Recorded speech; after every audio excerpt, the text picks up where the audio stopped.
What are your thoughts about Pakistan today? I'm cognizant of two facts today when I sit in this panel. One is I'm the youngest, so in a sense I represent another generation of Indians engaging with Pakistan, even on this panel today. And the other thing that I'm cognizant of is that I'm one of the few journalists of my generation who's been to Pakistan half a dozen times. Not many people from India, not many journalists, especially of my generation, has actually been to Pakistan that many times. And I was fortunate to do that. The first time I went to Pakistan, incidentally, was on the 14th of August in 2007, which is Pakistan's Independence Day. And it was a rare moment to be on Pakistani soil for the very first time and see, in a sense, as one of my friends in Pakistan would say, see yourself anew.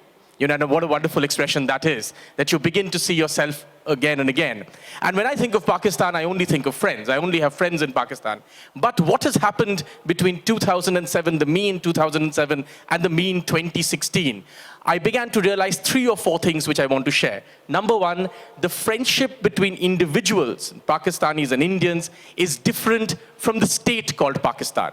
You have to distinguish between individual Pakistanis and the state called Pakistan. And I think often in the Indian discourse, as in the Pakistani discourse, this gets mixed up. And I no longer mix up these two things. I only have friends in Pakistan, but they do not represent the state of Pakistan. That's a big distinction to make. The other thing which changed with my generation is, and I used to work in Bombay, in Bangalore, and so on and so forth. As you go beyond Delhi and you go towards the Vindhyas and you keep going further and further down south, you realize the mood and how people look at Pakistan changes. Because all of us live in Delhi or parts of North India, we have a very different engagement and a different mood about the India-Pakistan story. If you go to Bombay or Bangalore or Chennai or Kerala, you'll realize people look at Pakistan as, well, just another country, and we'll have peace with them if they so wish, and we will have war with them if they so wish. This is not to suggest that I'm advocating war at all, but I'm just saying the mood is different. So I think what has changed in my generation, and at least people like me, is we see only friends in Pakistan, but we're not part of the Aman Ki Asha brigade, right? Because I believe, and I sometimes see that because of a particular generation, a few people who always engage with Pakistan or seem to be engaging in Pakistan, from Aman Ki Asha, it's a very quick, slippery slope to Aman Ki Nasha. And we are all for Aman Ki Asha, but we are not for Aman Ka Nasha. It's an intoxication that at all cost we must have peace. We must have peace. We absolutely must have peace. But what is the price we're willing to pay? And as Shashi said, and I completely agree, we must engage consistently with Pakistan. But if we are consistently attacked, we cannot engage with Pakistan. That's a line we need to draw and understand.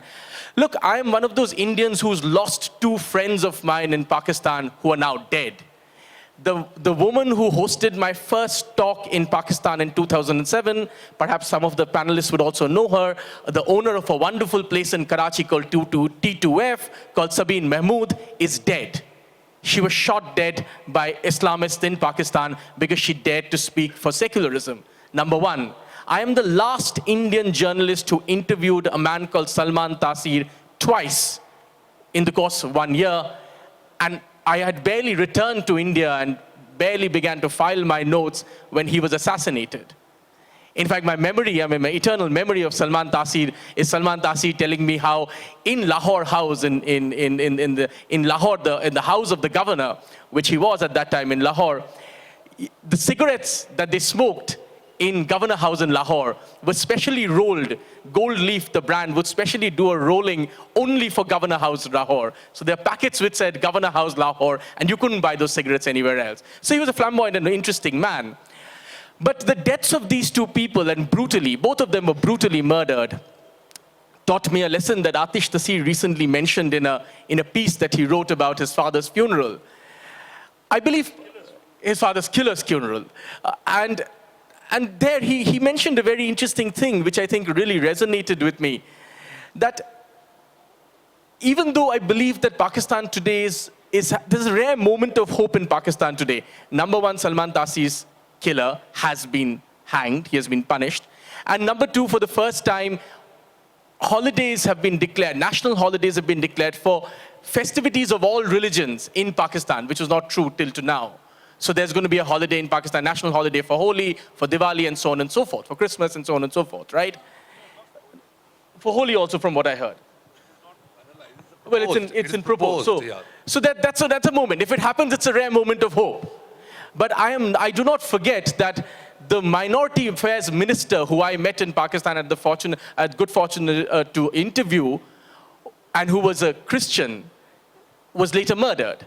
Again, I mean, 3 people, he wasn't a friend of mine, but again, the minority affairs minister who had just interviewed, barely weeks after that, he was killed. And again, I think he had spoken against this blasphemy law and so on and so forth.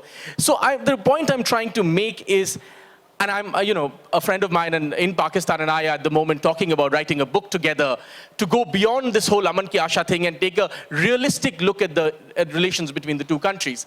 And I think with my generation in India, there is a real sense, especially if you go away from Delhi, that we need to engage with Pakistan. We need to engage furiously with Pakistan, but there needs to be a line. We must never forget there is a line. And I forget those immortal words of Arun Shourie, who said that we must have the ability as a nation to do to them in Balochistan what they do to us in Kashmir.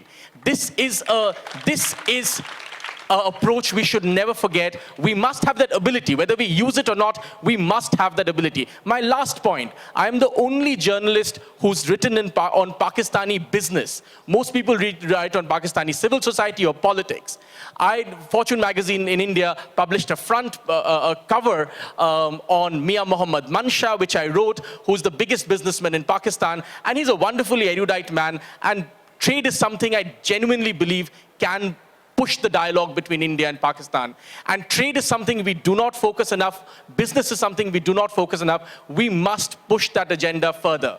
But finally, my final point is we must have peace. We must have peace at all costs, but we must never lose the ability to do to them what they do to us. Thank you. And what you have to say, the human rights issue within the Kashmir and Manipur, sir.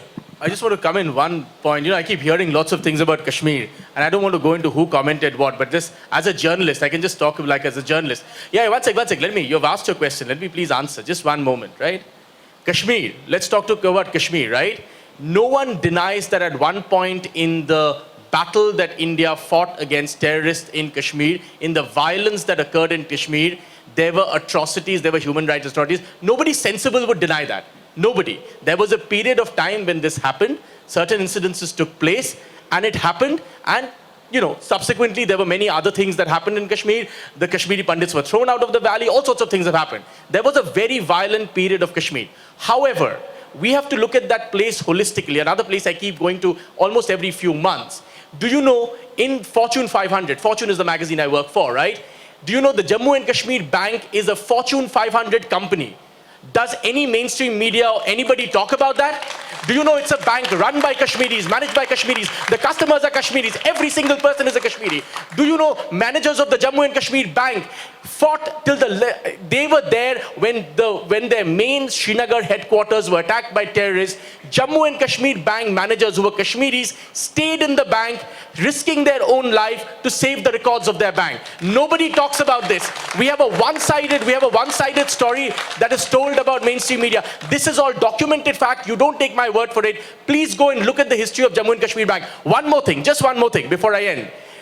Kashmir is seeing a resurgence of normalcy, and Kashmir is seeing a resurgence of entrepreneurship at the grassroots level. There's an organization called JKEDI which has been working tirelessly, irrespective of which government, whether it's Omar Abdullah or whoever it is, whoever's been in power, it has been working tirelessly to breed new entrepreneurs at the grassroots level. Very poor Kashmiris made into entrepreneurs.